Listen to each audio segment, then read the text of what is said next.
ਭਗਤ ਕਬੀਰ ਸਾਹਿਬ ਦਾ ਜੀਵਨ ਜਿਹੜਾ ਹੈ, ਜਦੋਂ ਆਪਾਂ ਉਹਨਾਂ ਉੱਤੇ ਵਿਚਾਰ ਕਰਦੇ ਹਾਂ ਤੇ ਬਹੁਤ ਸਾਰੀਆਂ ਕੰਟਰੋਵਰਸੀਆਂ ਜਿਹੜੀਆਂ ਨੇ ਉਹ ਸਾਹਮਣੇ ਆਉਂਦੀਆਂ ਨੇ ਜੀ।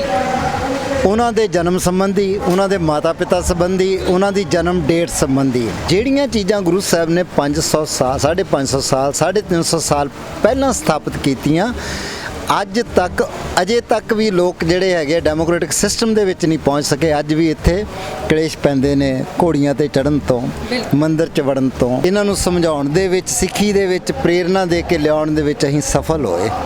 ਔਰ ਅੱਜ ਇਹ ਆਪ ਜਿਹੜੇ ਆ ਇੰਨਾ ਕੰਮ ਕਰ ਰਿਹਾ ਕਿ ਸਾਡਾ ਵੱਡੇ ਤੋਂ ਵੱਡਾ ਪ੍ਰਚਾਰਕ ਕਥਾਵਾਚਕ ਜਿਹੜਾ ਹੈ ਉਹ ਇੰਨਾ ਕੰਮ ਨਹੀਂ ਕਰ ਸਕਦਾ ਜਿੰਨਾ ਇਹਨਾਂ ਨੇ ਕੀਤਾ ਹੈ। ਇਸ ਕਰਕੇ ਅੱਜ ਜਿਹੜੀ ਲੋੜ ਹੈ, ਇਹਨਾਂ ਮਹਾਂਪੁਰਸ਼ਾਂ ਦੇ ਸਾਰੇ ਜਿੰਨੇ ਮਹਾਂਪੁਰਸ਼ ਨੇ 15 ਦੇ 15 ਮਹਾਂਪੁਰਸ਼ਾਂ ਦੇ 30 ਕਰੋੜ ਪੈਰੋਕਾਰਾਂ ਨੂੰ ਜੋੜਨ ਦੀ ਲੋੜ ਹੈ। ਤੁਹਾਨੂੰ ਕਮੀ ਮਹਿਸੂਸ ਹੁੰਦੀ ਹੈ ਕਿ ਅੱਜ ਸਾਡੇ ਸਿੱਖ ਧਰਮ ਦੇ ਵਿੱਚ ਪ੍ਰਚਾਰਕਾਂ ਵੱਲੋਂ ਘਾਟ ਰਹਿ ਗਈ ਤਾਂ ਕਿ ਅਸੀਂ ਸਿੱਖ ਧਰਮ ਦੇ ਵਿੱਚ ਬੱਚਿਆਂ ਨੂੰ, ਨੌਜਵਾਨਾਂ ਨੂੰ ਜਾਂ ਹੋਰ ਕਈ ਕਮਿਊਨਿਟੀ ਨੂੰ ਤਬਦੀਲ ਨਹੀਂ ਕਰ ਪਾਏ? ਉਂਝ ਹੀ ਜਿਹੜਾ ਹੈ ਸ਼ਤਾਬਦੀਆਂ ਮਨਾਈ ਜਾਣੀਆਂ, ਉੱਦਾਂ ਹੀ ਖਰਚਾ ਜਿਹੜਾ ਤਬਾਹ ਕਰੀ ਜਾਣਾ, ਤੇ ਜਿਹੜੇ ਲੋਕ ਕਰਦੇ ਨੇ ਉਹਨਾਂ ਨੂੰ ਕੋਈ ਸਹਿਯੋਗ ਨਾ ਦੇਣਾ। ਜੇਕਰ ਤੁਸੀਂ ਸੰਗਤ ਗੁਰੂ ਰੂਪ ਹੈ ਸਾਡੇ ਸਿਰ ਦੇ ਉੱਤੇ ਹੱਥ ਧਰੇ ਤਾਂ ਅਸੀਂ ਤੁਹਾਡੇ ਸਹਿਯੋਗ ਦੇ ਨਾਲ ਅਗਲੇ 10 ਸਾਲਾਂ ਦੇ ਵਿੱਚ 1 ਕਰੋੜ ਲੋਕਾਂ ਨੂੰ ਜਿਹੜੇ ਆ ਸਿੱਖੀ ਦੇ ਵਿੱਚ ਲੈ ਆਵਾਂਗੇ। ਇਕੱਲਾ ਪ੍ਰਚਾਰਕ ਕੀ ਕਰੇਗਾ?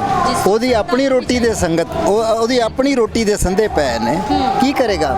ਪ੍ਰਬੰਧਕਾਂ ਦਾ ਸਾਰਾ ਜਿਹੜਾ ਹੈ ਉਹ ਹੈ, ਜਿੱਥੇ ਜਿੱਥੇ ਵਧੀਆ ਪ੍ਰਬੰਧਕ ਨੇ ਉਹਨਾਂ ਨੂੰ ਸ਼ਾਬਾਸ਼ ਆ, ਉਹਨਾਂ ਨੇ ਕੁਝ ਕੀਤਾ। ਆਪਣੇ ਤੌਰ ਦੇ ਉੱਤੇ ਲੋਕਾਂ ਨੇ ਸਿੱਖੀ ਦਾ ਪ੍ਰਚਾਰ ਕੀਤਾ, ਜਿਨ੍ਹਾਂ ਨੇ ਵੀ ਕੀਤਾ। ਜੇਕਰ ਆਪਾਂ ਕਹੀਏ ਅੱਜ ਮੁੱਖ ਸੰਸਥਾਵਾਂ ਜਿਹੜੀਆਂ ਨੇ ਉਹ ਫੇਲ ਨੇ, ਰਾਜਾ ਕਹਿ ਲਈਏ, ਅੱਜ ਦਾ ਪ੍ਰਾਈਮ ਮਿਨਿਸਟਰ ਕਹਿ ਲਈਏ, ਉਹਦੇ ਵਾਸਤੇ ਇਹ ਜ਼ਰੂਰੀ ਹੈ ਕਿ ਉਹ ਪ੍ਰਜਾ ਨੂੰ ਇੱਕ ਪਿਤਾ ਦੇ ਰੂਪ ਦੇ ਵਿੱਚ ਸਮਝੇ। ਔਰ ਉਹਦੇ ਜਿਵੇਂ ਮਾਤਾ ਪਿਤਾ ਨਹੀਂ ਨਾ ਗੁੱਸਾ ਕਰਦੇ, ਜੇ ਸ਼ਾਮ ਤੱਕ ਬੱਚਾ ਰੋਟੀ ਨਾ ਖਾਵੇ ਤੇ ਉਹ ਖਿਲਾ ਦਿੰਦੇ ਨੇ, ਇਸ ਤਰ੍ਹਾਂ ਦੀ ਭਾਵਨਾ ਜੇਕਰ ਰੱਖ ਕੇ ਚੱਲਣਗੇ ਤੇ ਕੁਛ ਗੱਲ ਨਹੀਂ ਹੈ ਕਿ ਟੇਬਲ ਦੇ ਉੱਤੇ ਗੱਲ ਜਿਹੜੀ ਹੈ ਨਾ ਨਿਬੜੇ।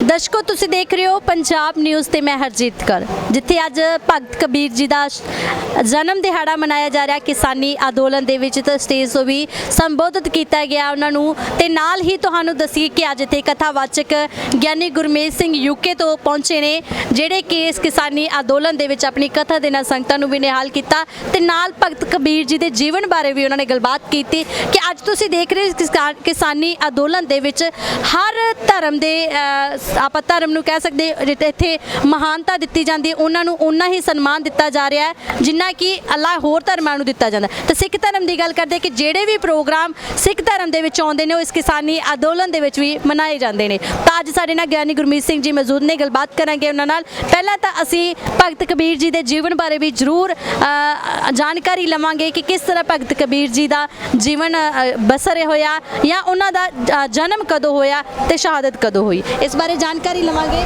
ਵਾਹਿਗੁਰੂ ਜੀ ਕਾ ਖਾਲਸਾ, ਵਾਹਿਗੁਰੂ ਜੀ ਕੀ ਫਤਿਹ। ਪਹਿਲਾਂ ਤੇ ਸਭ ਤੋਂ ਪਹਿਲਾਂ ਭਗਤ ਕਬੀਰ ਸਾਹਿਬ ਜੀ ਦੇ ਪਾਵਨ ਪ੍ਰਕਾਸ਼ ਪੁਰਬ ਦੀਆਂ ਦਾਸ ਗੁਰਮੀਤ ਸਿੰਘ ਗੌਰਵ ਵੱਲੋਂ ਤੇ ਸਾਡੀ ਸੰਸਥਾ ਭਗਤ ਧੰਨਾ ਪੀਪਾ ਕਬੀਰ ਸਿੱਖ ਮਿਸ਼ਨ ਵੱਲੋਂ ਅਤੇ ਭਗਤ ਧੰਨਾ ਜਾਟ ਸਿੱਖ ਮਿਸ਼ਨ ਵੱਲੋਂ ਬਹੁਤ ਬਹੁਤ ਮੁਬਾਰਕਾਂ। ਨਾਲ ਹੀ ਜੋ ਏਕਮ ਕਿਸਾਨ ਪਰਿਵਾਰ ਵੱਲੋਂ, ਉਹਨਾਂ ਵੱਲੋਂ ਵੀ ਬਹੁਤ ਬਹੁਤ ਮੁਬਾਰਕਾਂ ਸਾਂਝੀਆਂ ਕੀਤੀਆਂ ਜਾਂਦੀਆਂ। ਜੋ ਆਪ ਜੀ ਨੇ ਭਗਤ ਕਬੀਰ ਜੀ ਦੇ ਜੀਵਨ ਬਾਰੇ ਅਸੀਂ ਜਾਣਕਾਰੀ ਲੈਣਾ ਚਾਹੁੰਦੇ ਹਾਂ। ਭਗਤ ਕਬੀਰ ਸਾਹਿਬ ਦਾ ਜੀਵਨ ਜਿਹੜਾ ਹੈ, ਜਦੋਂ ਆਪਾਂ ਉਹਨਾਂ ਉੱਤੇ ਵਿਚਾਰ ਕਰਦੇ ਹਾਂ ਤੇ ਬਹੁਤ ਸਾਰੀਆਂ ਕੰਟਰੋਵਰਸੀਆਂ ਜਿਹੜੀਆਂ ਨੇ ਉਹ ਸਾਹਮਣੇ ਆਉਂਦੀਆਂ ਨੇ ਜੀ। ਉਹਨਾਂ ਦੇ ਜਨਮ ਸੰਬੰਧੀ, ਉਹਨਾਂ ਦੇ ਮਾਤਾ ਪਿਤਾ ਸੰਬੰਧੀ, ਉਹਨਾਂ ਦੀ ਜਨਮ ਡੇਟ ਸੰਬੰਧੀ ਜੀ। ਲੇਕਿਨ ਉਹਨਾਂ ਦੇ ਵਿੱਚੋਂ ਸਭ ਤੋਂ ਵਧੀਆ ਜਿਹੜੀ ਗੱਲ ਹੈ ਕਿ ਉਹਨਾਂ ਨੇ ਜੋ ਕੁਝ ਸਾਨੂੰ ਦਿੱਤਾ, ਜੋ ਕੁਝ ਸਾਨੂੰ ਉਹਨਾਂ ਨੇ ਸਿੱਖਿਆ ਦਿੱਤੀ, ਜਿਹੜਾ ਸੰਘਰਸ਼ ਕੀਤਾ ਜੀ। ਕਿਉਂਕਿ ਉਹਨਾਂ ਦਾ ਜਨਮ ਜਿਹੜਾ ਹੈ 1398 ਈਸਵੀ ਦਾ ਸਾਂਝੇ ਤੌਰ ਦੇ ਉੱਤੇ ਮੰਨਿਆ ਜਾਂਦਾ ਹੈ ਔਰ ਜੇਸ਼ ਦੀ ਪੂਰਨਮਾਸ਼ੀ ਨੂੰ। ਔਰ ਉਹਨਾਂ ਦੇ ਜਨਮ ਦੇ ਸੰਬੰਧੀ ਦੋਨੋਂ ਹੀ ਧਾਰਨਾਵਾਂ ਨੇ ਕਿ ਜਿਹੜੀ ਧਾਰਨਾ ਇਹ ਹੈ ਕਿ ਉਹ ਤਲਾਬ ਦੇ ਕਿਨਾਰੇ ਦੇ ਉੱਤੋਂ ਪ੍ਰਾਪਤ ਹੋਏ, ਕੋਈ ਉੱਥੇ ਜਿਹੜਾ ਉਹਨਾਂ ਨੂੰ ਰੱਖ ਗਿਆ ਤੇ ਉਹ ਨੀਰੂ ਤੇ ਨੀਮਾ ਨੇ ਉਹਨੂੰ ਪਾਲਿਆ। ਹੁਣ ਜੇਕਰ ਆਪਾਂ ਇਹ ਕਹੀਏ ਕਿ ਉਹ ਰੱਖ ਗਿਆ ਤੇ ਉਹਦੇ ਪਿੱਛੇ ਜਿਹੜੀ ਸਟੋਰੀ ਹੈ ਉਹ ਉਹਨਾਂ ਨੂੰ ਬ੍ਰਾਹਮਣ ਸਾਬਤ ਕਰਨ ਵਾਸਤੇ ਘੜੀ ਗਈ ਹੈ, ਕਿਉਂਕਿ ਜਿਨ੍ਹਾਂ ਨੇ ਇੱਥੋਂ ਤੱਕ ਕਹਿ ਦਿੱਤਾ, ਇੱਥੋਂ ਤੱਕ ਸਪਸ਼ਟ ਕਰ ਦਿੱਤਾ ਕਿ ਬ੍ਰਾਹਮਣ ਗੁਰੂ ਹੈ ਜਗਤ ਕਾ ਭਗਤਨ ਕਾ ਗੁਰ ਨਾਹੀਂ, ਅਰਜ ਉਰਜ ਕੇ ਪਚਮੂਆ ਚਾਰੋਂ ਵੇਦੋਂ ਮਾਹੀ ਹੈ ਜੀ। ਉਹਨਾਂ ਨੇ ਵੇਦਾਂ ਨੂੰ ਵੀ ਰੱਦ ਕੀਤਾ, ਕਿਉਂਕਿ ਵੇਦ ਜਿਹੜੇ ਨੇ ਉਹ ਜਾਤ ਪਾਤ ਦੀ ਸਥਾਪਨਾ ਕਰਦੇ ਨੇ। ਉਹ ਕਹਿੰਦੇ ਨੇ ਕਿ ਬ੍ਰਾਹਮਣੋ ਅਸਿਆ ਮੁੱਖ ਮਾਸੀਤ ਬਾਹੂ ਰਾਜ ਨੈਕ੍ਰਿਤ ਉਰੂਤ ਦੱਸਿਆ ਪਦਮ ਹੈ ਸ਼ੂਦਰੋ ਅਜਾਇਤ, ਕਿ ਬ੍ਰਹਮਾ ਦੇ ਮੁਖ ਦੇ ਵਿੱਚੋਂ ਬ੍ਰਾਹਮਣ, ਭੁਜਾਵਾਂ ਦੇ ਵਿੱਚੋਂ ਖੱਤਰੀ, ਜਾਂਗਾਂ 'ਚੋਂ ਵੈਸ਼ ਤੇ ਪੈਰਾਂ 'ਚੋਂ ਸ਼ੂਦਰ ਹੋਏ ਨੇ। ਉਸੇ ਤਰ੍ਹਾਂ ਉਹਨਾਂ ਦਾ ਰੁਤਬਾ, ਉਸੇ ਤਰ੍ਹਾਂ ਉਹਨਾਂ ਦੇ ਕਰਮ ਜਿਹੜੇ ਆ, ਕੰਮ ਜਿਹੜੇ ਆ, ਕਿੱਤੇ ਜਿਹੜੇ ਆ ਨਿਰਧਾਰਿਤ ਕੀਤੇ ਗਏ। ਔਰ ਉਸੇ ਦੇ ਉੱਤੇ ਸਵਾਲ ਉਠਾਇਆ ਕਿ ਜਿਹੜਾ ਤੁਸੀਂ ਜਨਮਜਾਤ ਸਥਾਪਿਤ ਕੀਤੀ ਹੈ ਔਰ ਇਹ ਕਿਹਾ ਕਿ ਬ੍ਰਾਹਮਣ ਤਾਂ ਉੱਚਾ ਹੈ, ਉਹ ਮੁਖ ਤੋਂ ਪੈਦਾ ਹੋਇਆ, ਤਾਂ ਤੁਸੀਂ ਇਹ ਦੱਸੋ ਕਿ ਜੇਕਰ ਉਦੋਂ ਮੁਖ ਦੇ ਵਿੱਚੋਂ ਹੋਏ ਆ, ਹੁਣ ਕਿਉਂ ਨਹੀਂ ਹੁੰਦੇ?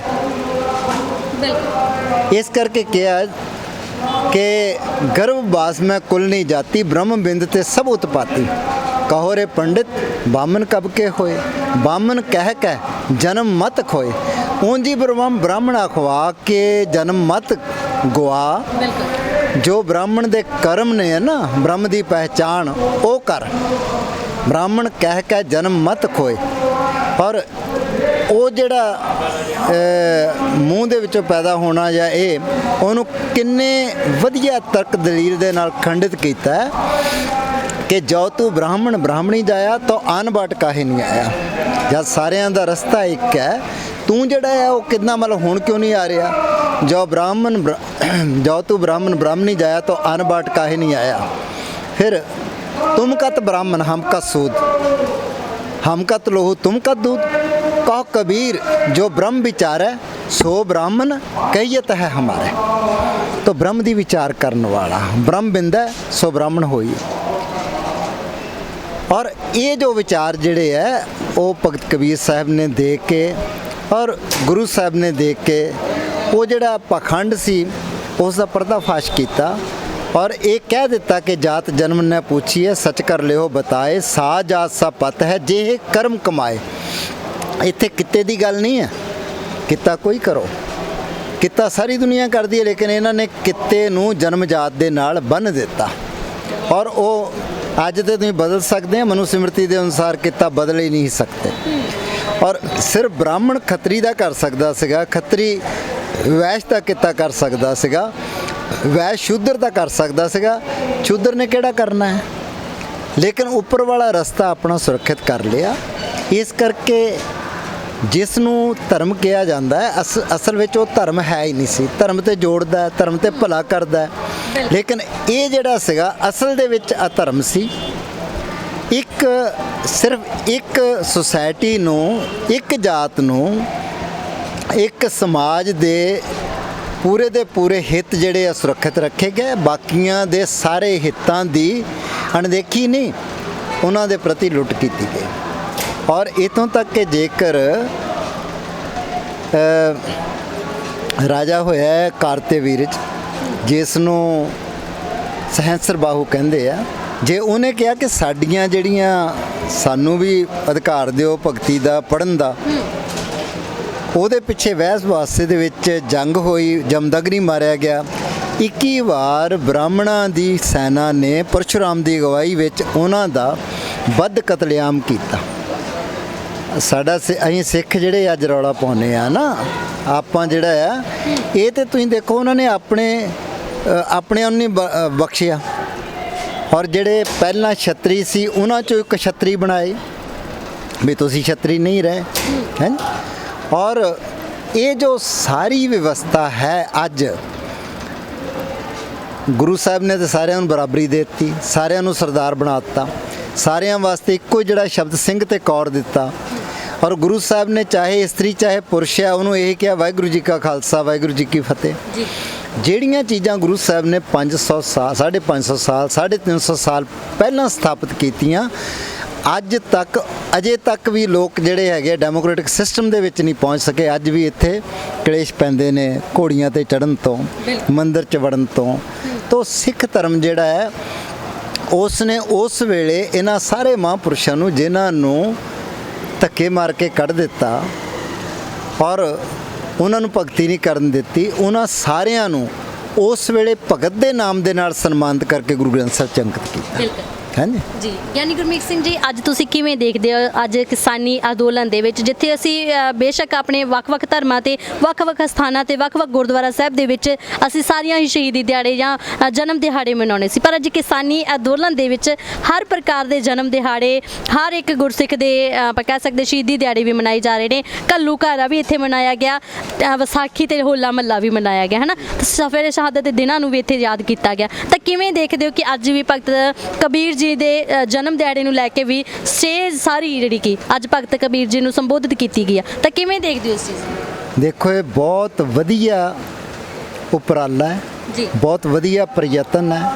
ਮੈਂ ਕਈ ਵਾਰੀ ਕਹਿਣਾ ਕਿ ਜੇਕਰ ਸਿੱਖ ਕੌਮ, ਸਿੱਖ ਜੋ ਧਾਰਮਿਕ ਲੀਡਰ ਨੇ ਉਹ ਘੱਟੋ ਘੱਟ 15 ਭਗਤਾਂ ਦੇ ਉੱਤੇ ਹੀ ਕੰਮ ਕਰਕੇ 15 ਭਗਤਾਂ ਨੂੰ ਇਹ ਮੈਸੇਜ ਦੇ ਦੇਣ ਵੀ ਭਾਈ ਭਰਾਓ ਆਪਾਂ ਤੇ ਇੱਕ ਹੈ। ਇਹ ਨਹੀਂ ਵੀ ਤੁਹਾਡੇ ਭਗਤਾਂ ਦੀ ਬਾਣੀ, ਇਹ ਕਹਿਣ ਸਾਡੇ ਭਗਤਾਂ ਦੀ, ਸਾਂਝੇ ਭਗਤਾਂ ਦੀ ਬਾਣੀ ਗੁਰੂ ਗ੍ਰੰਥ ਸਾਹਿਬ ਦੇ ਵਿੱਚ ਹੈ। ਤੁਸੀਂ ਭਰਾ ਆ। ਮੈਂ ਇਹਨਾਂ ਨੂੰ ਕੋਈ ਮੰਤਰ ਮਾਰੇ ਨੇ?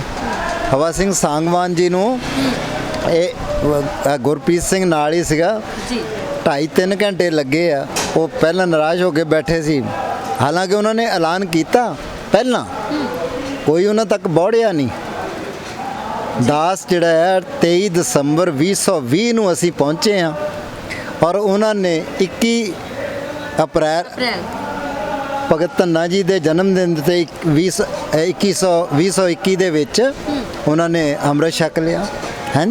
ਔਰ ਉਹ ਅੰਮ੍ਰਿਤ ਛਕਿਆ ਹੀ ਨਹੀਂ ਹੈ, ਉਹ ਇਸ ਵੇਲੇ ਹਰਿਆਣੇ ਦੇ ਵਿੱਚ ਸਾਡੇ ਜਿਹੜੇ, ਮੈਂ ਇਹ ਕਹਿ ਲਵਾਂ ਵੀ ਜਿਹੜੇ ਸਾਡੇ ਵਰਲਡ ਦੇ ਜਿੰਨੇ ਵੀ ਪ੍ਰਚਾਰਕ ਨੇ ਉਹਨਾਂ ਤੋਂ ਵੱਧ ਬੰਦੇ ਜਿਹੜੇ ਉਹਨਾਂ ਨੇ ਜੋੜ ਦਿੱਤੇ ਜੀ।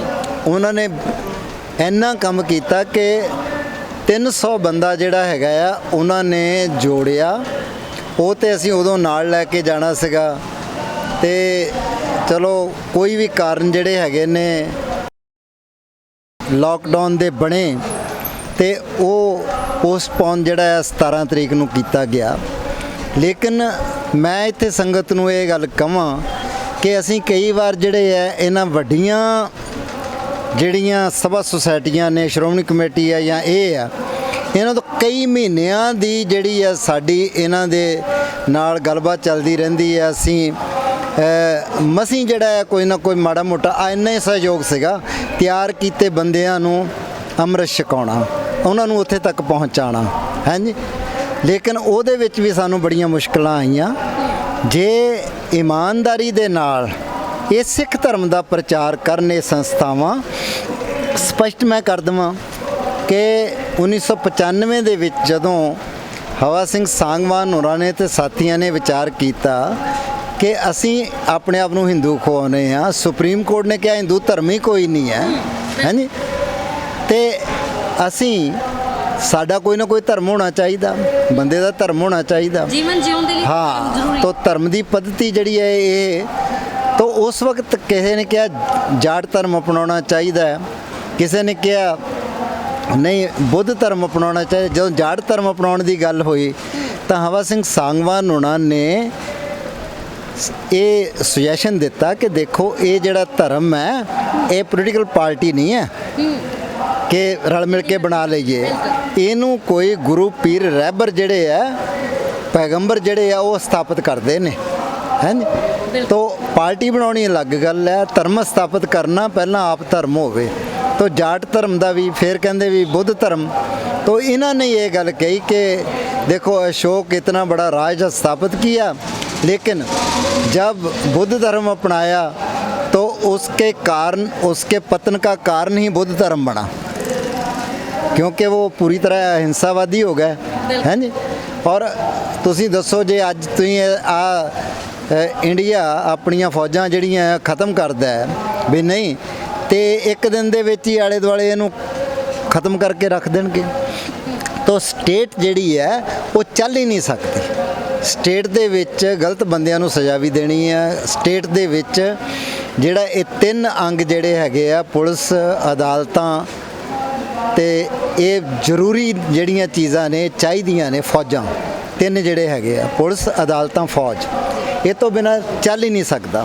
ਤਾਂ ਇਸ ਕਰਕੇ ਉਹ ਵੀ ਰੱਦ ਕਰਕੇ ਫਿਰ ਇਹਨਾਂ ਨੇ ਇਹ ਕਿਹਾ ਕਿ ਤੁਸੀਂ ਸਿੱਖ ਧਰਮ ਅਪਣਾਓ। ਤਾਂ ਸਿੱਖ ਧਰਮ ਜਿਹੜਾ ਹੈ ਇਹਨਾਂ ਨੇ ਅਖਬਾਰਾਂ ਦੇ ਵਿੱਚ ਦਿੱਤਾ, ਸਭ ਕੁਝ ਦਿੱਤਾ, ਲੇਕਿਨ ਉਹ 16-17 ਤੋਂ ਲੈ ਕੇ ਫਿਰ 2015 ਵੀ ਆਇਆ। 2015 ਦੇ ਵਿੱਚ ਰੀਕਨਸੀਡਰ ਵੀ ਹੋਈ ਇਸੇ ਗੱਲ, ਇਹੀ ਗੱਲ ਕਿ ਹਿੰਦੂ ਧਰਮ ਜਿਹੜਾ ਆ, ਫਿਰ ਉਹਨਾਂ ਨੇ ਰਿਟ ਪਾਈ, ਫਿਰ ਜਿਹੜਾ ਆ ਉਹ ਰਿਜੈਕਟ ਕਰ ਦਿੱਤੀ ਗਈ। ਤਾਂ ਫਿਰ ਜਿਹੜਾ ਆ 16-18 ਦਾ ਇਹਨਾਂ ਦਾ ਸੰਘਰਸ਼ ਚੱਲਿਆ। ਉਸ ਦੇ ਵਿੱਚ ਮੈਂ ਦੇਖਿਆ ਵੀ ਜਿਹੜਾ ਨੁਕਸਾਨ ਸਿੱਖਾਂ ਦਾ ਹੁੰਦਾ, ਇਹਨਾਂ ਦਾ ਵੀ ਹੁੰਦਾ, ਵੀ ਆਪਾਂ ਇਕੱਠੇ ਹੋਈਏ ਤੇ ਦੋਨਾਂ ਦਾ ਨੁਕਸਾਨ ਬਚ ਜਾਏਗਾ। ਤਾਂ ਧਰਮ ਦੇ ਤੌਰ ਦੇ ਉੱਤੇ ਇਕੱਠੇ ਹੋਣ ਕਰਨ ਵਾਸਤੇ ਮੈਂ ਇਹਨਾਂ ਦੇ ਨਾਲ ਸੰਪਰਕ ਕੀਤਾ ਔਰ ਇੱਥੇ ਇਹਨਾਂ ਨੂੰ ਸਮਝਾਉਣ ਦੇ ਵਿੱਚ, ਸਿੱਖੀ ਦੇ ਵਿੱਚ ਪ੍ਰੇਰਨਾ ਦੇ ਕੇ ਲਿਆਉਣ ਦੇ ਵਿੱਚ ਅਸੀਂ ਸਫਲ ਹੋਏ। ਔਰ ਅੱਜ ਇਹ ਆਪ ਜਿਹੜੇ ਆ ਇੰਨਾ ਕੰਮ ਕਰ ਰਿਹਾ ਕਿ ਸਾਡਾ ਵੱਡੇ ਤੋਂ ਵੱਡਾ ਪ੍ਰਚਾਰਕ, ਕਥਾਵਾਚਕ ਜਿਹੜਾ ਹੈ ਉਹ ਇੰਨਾ ਕੰਮ ਨਹੀਂ ਕਰ ਸਕਦਾ ਜਿੰਨਾ ਇਹਨਾਂ ਨੇ ਕੀਤਾ ਹੈ। ਇਸ ਕਰਕੇ ਅੱਜ ਜਿਹੜੀ ਲੋੜ ਹੈ ਇਹਨਾਂ ਮਹਾਂਪੁਰਸ਼ਾਂ ਦੇ, ਸਾਰੇ ਜਿੰਨੇ ਮਹਾਂਪੁਰਸ਼ ਨੇ, 15 ਦੇ 15 ਮਹਾਂਪੁਰਸ਼ਾਂ ਦੇ 30 ਕਰੋੜ ਪੈਰੋਕਾਰਾਂ ਨੂੰ ਜੋੜਨ ਦੀ ਲੋੜ ਹੈ। ਇਸ ਨੂੰ ਤੁਸੀਂ ਮੰਨਦੇ ਹੋ, ਤੁਹਾਨੂੰ ਕਮੀ ਮਹਿਸੂਸ ਹੁੰਦੀ ਹੈ ਕਿ ਅੱਜ ਸਾਡੇ ਸਿੱਖ ਧਰਮ ਦੇ ਵਿੱਚ ਪ੍ਰਚਾਰਕਾਂ ਵੱਲੋਂ ਘਾਟ ਰਹਿ ਗਈ ਤਾਂ ਕਿ ਅਸੀਂ ਸਿੱਖ ਧਰਮ ਦੇ ਵਿੱਚ ਬੱਚਿਆਂ ਨੂੰ, ਨੌਜਵਾਨਾਂ ਨੂੰ ਜਾਂ ਹੋਰ ਕਈ ਕਮਿਊਨਿਟੀ ਨੂੰ ਤਬਦੀਲ ਨਹੀਂ ਕਰ ਪਾਏ? ਪ੍ਰਚਾਰਕਾਂ ਵੱਲੋਂ ਕੋਈ ਘਾਟ ਨਹੀਂ। ਜਿਹੜਾ ਅਸਲੀ ਪ੍ਰਚਾਰਕ ਹੈ ਉਹਨਾਂ ਨੂੰ ਤੇ ਸਪੋਰਟ ਹੀ ਨਹੀਂ ਦਿੰਦੇ ਜੀ। ਬਿਲਕੁਲ ਅਸਲੀ ਪ੍ਰਚਾਰਕ ਹੈ ਉਹਨਾਂ ਨੂੰ ਤੇ ਰੱਖਦੇ ਹੀ ਨਹੀਂ, ਹੈ ਜੀ। ਜੇ ਤੁਸੀਂ ਸਿਫਾਰਸ਼ੀ ਰੱਖਣੇ ਨੇ, ਜੇ ਚਾਹ ਬਣਾਉਣ ਵਾਲੇ ਰੱਖਣੇ ਨੇ, ਤੇ ਦੂਜਿਆਂ ਵਿਚਾਰਿਆਂ ਨੇ ਪੜ੍ਹ ਲਿਖ ਕੇ ਜਿਹੜਾ ਹੈ ਉਹ ਸਿੱਖੀ ਦੀ ਸਿੱਖਿਆ ਲੈ ਕੇ ਤੇ ਤਾਂ ਵੀ ਜਿਹੜਾ ਹੈਗਾ ਹੋਰ ਕੰਮ ਕਰਨੇ ਨੇ, ਤਾਂ ਪ੍ਰਚਾਰਕਾਂ ਦਾ ਇਹਦੇ ਵਿੱਚ ਕੋਈ ਕਸੂਰ ਨਹੀਂ ਹੈ। ਹਮੇਸ਼ਾ ਹੀ ਮੈਨੇਜਮੈਂਟ ਜਿਹੜੀ ਹੈ, ਅੱਜ ਸਰਕਾਰ ਦਾ ਦੋਸ਼ ਹੈ। ਹੁਣ ਇੱਥੇ ਕਈ ਵਾਰੀ ਪੁਲਿਸ ਵਾਲਿਆਂ ਨੂੰ ਨਾਰੇ ਲਾਤੇ ਜਾਂਦੇ ਨੇ ਨਾ, ਪੁਲਿਸ ਵਾਲੇ ਤਾਂ ਵਿਚਾਰੇ ਜਿਹੜੇ ਉਹਨਾਂ ਦੇ ਨੌਕਰ, ਦੂਜੀ ਸਰਕਾਰ ਆ ਜਾਏਗੀ ਉਹਨਾਂ ਦੇ ਆਪਣਾ ਨੌਕਰ ਨੇ, ਉਹਨਾਂ ਨੇ ਤਾਂ ਆਪਣੀ ਡਿਊਟੀ ਵਜਾਉਣੀ ਹੈ। ਉਹਨਾਂ ਦੀ ਮੁਰਦਾਬਾਦ ਜਿੰਦਾਬਾਦ ਦੀ ਕਰਨ ਦੀ ਲੋੜ ਨਹੀਂ ਹੈ। ਜਿਹੜੇ ਦੋਸ਼ੀ ਨੇ ਉਹ ਸ਼ਾਸਨ ਜਿਹੜਾ ਹੈਗਾ, ਉਹ ਸਰਕਾਰ ਜਿਹੜੀ ਹੈ ਉਹ ਦੋਸ਼ੀ ਹੁੰਦੀ। ਇਸੇ ਤਰ੍ਹਾਂ ਜਿਹੜਾ ਪ੍ਰਚਾਰ ਨਹੀਂ ਹੋ ਰਿਹਾ ਉਹ ਸਾਡੀਆਂ ਮੁੱਖ ਸੰਸਥਾਵਾਂ ਦੀ ਅਣਗਹਿਲੀ ਕਰਕੇ, ਅਗਿਆਨਤਾ ਕਰਕੇ, ਔਰ ਉਹਨਾਂ ਦੇ ਮਨ ਦੇ ਵਿੱਚ ਹੀ ਇਹ ਨਹੀਂ ਹੈਗਾ ਕਿ ਹਾਂ ਉਹ ਤੇ ਖੇਤਰ ਹੀ ਸਾਰਾ ਛੱਡਿਆ ਹੋਇਆ ਉਹਨਾਂ ਨੇ ਕਿ ਰਾਧਾ ਸਵਾਮੀ ਕਰੀ ਜਾਣ ਪ੍ਰਚਾਰ, ਜਾਂ ਰਾਮ ਰਹੀਮ ਵਾਲੇ ਕਰੀ ਜਾਣ, ਜਾਂ ਨੂਰਮਹਿਲ ਵਾਲੇ ਕਰੀ ਜਾਣ, ਹਾਂਜੀ। ਇਸ ਚੀਜ਼ ਨੂੰ ਅਸੀਂ ਅਨੁਭਵ ਕੀਤਾ ਹੈ। ਔਰ ਉਂਝ ਹੀ ਜਿਹੜਾ ਹੈ ਸ਼ਤਾਬਦੀਆਂ ਮਨਾਈ ਜਾਣੀਆਂ, ਉੱਦਾਂ ਹੀ ਖਰਚਾ ਜਿਹੜਾ ਤਬਾਹ ਕਰੀ ਜਾਣਾ, ਤੇ ਜਿਹੜੇ ਲੋਕ ਕਰਦੇ ਨੇ ਉਹਨਾਂ ਨੂੰ ਕੋਈ ਸਹਿਯੋਗ ਨਾ ਦੇਣਾ, ਇਹ ਕਿਸ ਗੱਲ ਦੇ ਲੱਛਣ ਨੇ? ਇਹ ਕੌਮ ਜਿਹੜੀ ਹੈ ਅੱਜ ਸਮਝ ਰਹੀ ਹੈ ਕਿ ਇਹ ਕਿਸ ਗੱਲ ਦੇ ਲੱਛਣ ਨੇ, ਕਿਹੜੇ ਪ੍ਰਭਾਵ ਨੇ ਜਿਹੜੇ ਇਹਨਾਂ ਨੂੰ ਪ੍ਰਚਾਰ ਨਹੀਂ ਕਰਨ ਦਿੰਦੇ ਜਾਂ ਪ੍ਰਚਾਰਕਾਂ ਦੀ ਇਹ ਮਦਦ ਨਹੀਂ ਕਰਦੇ। ਇਹ ਬਹੁਤ ਮਤਲਬ ਜ਼ਰੂਰੀ ਹੈ। ਅਸੀਂ ਇਸ ਮਾਧਿਅਮ ਰਾਹੀਂ ਸਿੱਧੀ ਸੰਗਤ ਨੂੰ ਅਪੀਲ ਕਰਦੇ ਹਾਂ ਕਿ ਜੇਕਰ ਤੁਸੀਂ, ਸੰਗਤ ਗੁਰੂ ਰੂਪ ਹੈ, ਸਾਡੇ ਸਿਰ ਦੇ ਉੱਤੇ ਹੱਥ ਧਰੇ, ਤਾਂ ਅਸੀਂ ਤੁਹਾਡੇ ਸਹਿਯੋਗ ਦੇ ਨਾਲ ਅਗਲੇ 10 ਸਾਲਾਂ ਦੇ ਵਿੱਚ 1 ਕਰੋੜ ਲੋਕਾਂ ਨੂੰ ਜਿਹੜੇ ਆ ਸਿੱਖੀ ਦੇ ਵਿੱਚ ਲੈ ਆਵਾਂਗੇ, ਹਾਂਜੀ। ਤੇ ਜੇ ਇਹ ਸ਼੍ਰੋਮਣੀ ਕਮੇਟੀ ਤੇ ਇਹ ਸਹਿਯੋਗ ਦੇਵੇ, ਅੰਕੜਾ ਇਸ ਤੋਂ ਵੀ ਵੱਡਾ ਹੋ ਸਕਦਾ, ਹਾਂਜੀ। ਤਾਂ ਇਸ ਕਰਕੇ ਇਹ ਕਹਿਣਾ ਕਿ ਪ੍ਰਚਾਰਕ ਕੋਲ ਪੈਦਲ ਜਾ ਕੇ ਪ੍ਰਚਾਰ ਕਰੇਗਾ, ਹਾਂਜੀ। ਇਹ ਜੇ ਮੈਂ ਹੁਣ ਇੰਗਲੈਂਡ ਤੋਂ ਆਇਆ ਸੀਗਾ, ਇਹਨਾਂ ਦੇ ਕੋਲ ਅੱਜ ਮੈਨੂੰ ਪਤਾ ਲੱਗਾ, ਮੈਂ ਅਗਲੇ ਦਿਨ ਇਹਨਾਂ ਕੋਲ ਚਲੇ ਗਿਆ। ਜੀ। ਤੇ ਜੇ ਮੇਰੇ ਕੋਲ ਗੱਡੀ ਸੀ ਤੇ ਤਾਂ ਹੀ ਮੈਂ ਉੱਥੇ ਤੱਕ ਪਹੁੰਚਿਆ ਨਾ। ਇਸ ਕਰਕੇ ਕੱਲਾ ਪ੍ਰਚਾਰਕ ਕੀ ਕਰੇਗਾ? ਉਹਦੀ ਆਪਣੀ ਰੋਟੀ ਦੇ ਸੰਗਤ, ਉਹਦੀ ਆਪਣੀ ਰੋਟੀ ਦੇ ਸੰਦੇ ਪਏ ਨੇ, ਕੀ ਕਰੇਗਾ? ਪ੍ਰਬੰਧਕਾਂ ਦਾ ਸਾਰਾ ਜਿਹੜਾ ਹੈ ਉਹ ਹੈ, ਜਿੱਥੇ ਜਿੱਥੇ ਵਧੀਆ ਪ੍ਰਬੰਧਕ ਨੇ ਉਹਨਾਂ ਨੂੰ ਸ਼ਾਬਾਸ਼ ਆ, ਉਹਨਾਂ ਨੇ ਕੁਝ ਕੀਤਾ। ਆਪਣੇ ਤੌਰ ਦੇ ਉੱਤੇ ਲੋਕਾਂ ਨੇ ਸਿੱਖੀ ਦਾ ਪ੍ਰਚਾਰ ਕੀਤਾ, ਜਿਨ੍ਹਾਂ ਨੇ ਵੀ ਕੀਤਾ। ਜੇਕਰ ਆਪਾਂ ਕਹੀਏ ਅੱਜ ਮੁੱਖ ਸੰਸਥਾਵਾਂ ਜਿਹੜੀਆਂ ਨੇ ਉਹ ਫੇਲ ਨੇ, ਇਹ 'ਚ ਕੋਈ ਸ਼ੱਕ ਨਹੀਂ। ਜੀ, ਯਾਨੀ ਗੁਰਮੀਤ ਸਿੰਘ ਜੀ, ਅੱਜ ਜਿੱਥੇ ਤੁਸੀਂ ਦੇਖਿਆ ਕਿ ਅਗਰ ਅਸੀਂ ਕਿਸਾਨੀ ਅੰਦੋਲਨ ਤੋਂ ਪਹਿਲਾਂ ਦੀ ਗੱਲ ਕਰਦੇ ਹਾਂ ਤਾਂ ਬੜਾ ਜਾਤਾਂ ਪਾਤਾਂ ਦੇ ਵਿੱਚ ਵੰਡਿਆ ਗਿਆ ਹੈਗਾ, ਇੱਥੋਂ ਤੱਕ ਕਿ ਪਹਿਲਾਂ ਹਰਿਆਣੇ ਤੇ ਪੰਜਾਬ ਨੂੰ ਵੀ ਵੰਡੇ ਰੱਖਿਆ, ਤੇ ਅੱਜ ਜਿਸ ਹਿਸਾਬ ਦੇ ਨਾਲ ਇਸ ਕਿਸਾਨੀ ਅੰਦੋਲਨ ਦੇ ਸਟੇਜ ਤੋਂ ਸਾਰੇ ਹੀ ਪ੍ਰੋਗਰਾਮ ਕੀਤੇ ਜਾਂਦੇ ਨੇ, ਸਾਰੇ ਪ੍ਰੋਗਰਾਮ ਮਨਾਏ ਜਾਂਦੇ ਨੇ, ਤਾਂ ਲੱਗਦਾ ਕਿ ਇੱਥੇ ਸਾਰਿਆਂ ਨੂੰ ਸਾਂਝੀਵਾਲਤਾ ਦਾ ਪ੍ਰਤੀਕ ਵੀ ਦੇਖ ਰਿਹਾ ਤੁਹਾਨੂੰ, ਕਿ ਮਤਲਬ ਕਿ ਜੋੜਿਆ ਵੀ ਜਾ ਰਿਹਾ, ਦੂਜੇ ਪਾਸੇ ਇਹ ਜਾਤ ਪਾਤ ਤੋਂ ਦੂਰ ਵੀ ਕੀਤਾ ਜਾ ਰਿਹਾ। ਜਿਸ ਤਰ੍ਹਾਂ ਭਗਤਾਂ ਜੀ ਦੀ ਗੱਲ ਕਰਦੇ ਤਾਂ ਉਹਨਾਂ ਦੀ ਜੀਵਨੀ ਵੀ ਇਦਾਂ ਦੀ ਸੀ, ਜਿਨ੍ਹਾਂ ਨੂੰ ਨਹੀਂ ਪਤਾ ਉਹ ਵੀ ਇੱਥੇ ਪਤਾ ਲੱਗ ਰਿਹਾ।